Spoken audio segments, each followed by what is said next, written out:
আসসালামু আলাইকুম ওয়া রাহমাতুল্লাহি ওয়া বারাকাতুহু। জি, আপনারা সবাই ভালো আছেন? আলহামদুলিল্লাহ। কততম ব্যাচ আপনাদের? 131 মনে আছে তো? জি।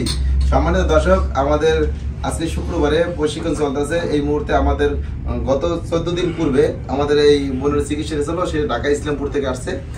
তার পরিবারে চিকিৎসা করেছিলাম এবং তার অ্যাজমা সমস্যা ছিল, কানে পুষ্পারা ছিল। আমরা বিস্তারিত তার মুখেই শুনবো এবং আমাদের চিকিৎসা নেওয়ার পরে তার অবস্থা কি অবস্থা আছে আমরা তার কাছে শুনি। জি, আপনার নাম কি? আমার নাম মঞ্জুরানি। জি, আমাদের চিকিৎসা নেওয়ার পর কি সমস্যা নিয়ে আসছেন একটু বলেন তো। দেখছেন আমি কত বড় কান দিয়ে পানি পড়তো, নাক দিয়ে নিঃশ্বাস ফেলতে পারতাম না পলিপাসের জন্য। এখন আল্লাহর রহমতে সুস্থ আছি, কানও ভালো হয়েছে, পলিপাসও ভালো হয়েছে। আবার আসছে। আচ্ছা, চুলকানির জন্য দিয়েছিলাম, আমি শ্বাসকষ্ট যাত্রা হইতে এটা কি আছে? না, শ্বাসকষ্ট এখন সমস্যা নাই, শ্বাস নিতে পারি। জি ভাইজান, আপনার কেমন লাগতেছে অনুভূতি বলেন তো আমাদের? ভালোই লাগতেছে। আমরা কোনো অ্যাসিড দিছি না, ন্যাচারাল ওষুধ দিয়ে আপনাদের সামনে সবাই চিকিৎসা করছি।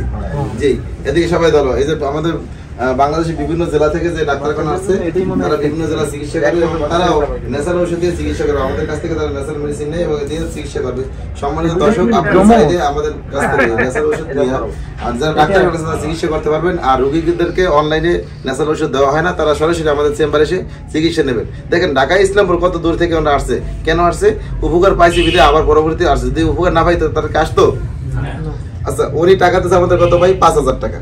বুঝতে পারছেন? কিন্তু এই যে দুইটা পলিবার যদি অপারেশন করতে যাই তো ওনার যে পরিমাণ কষ্ট হইতো, মেডিকেলে থাকতে হইতো, অনেক জ্বালা যন্ত্রণা ভোগ করতে হইতো এবং টাকা লাগতো কম হইলে 20,000 টাকা।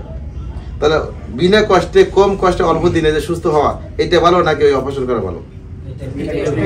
এবং আমাদের চিকিৎসার গ্যারান্টি সহকারে যদি পরবর্তী যে কয়বার হইবে আর কোন টাকা দিতে হবে না, পলিবাস জন্য ফ্রি যদি পরবর্তী লাইভ আবার হয়। কারণ পলিবাস আমাদের দুই প্রকার, একটা অ্যান্টোকনার পলিবাস, একটা হচ্ছে ইতমারেল পলিবাস। ইতমারেল পলিবাস একবার ভালো হইলে আবার হওয়ার সম্ভাবনা থাকে, যদি অপারেশন 10 বার করে আবার হওয়ার সম্ভাবনা থাকে। কিন্তু অ্যান্টোকনার পলিবাস একবার ভালো হইলে আর দ্বিবারে হওয়া সম্ভব না। তো ওনার হচ্ছে ইতমারেল পলিবাস, যেহেতু অ্যালার্জিক কারণে পলিবাস, সেহেতু পলিবাস হওয়ার সম্ভাবনা থাকে। উনি যদি অ্যালার্জি থেকে দূরে থাকে, ধুলাবালি থেকে দূরে থাকে, তাহলে হওয়ার সম্ভাবনা আর থাকে না।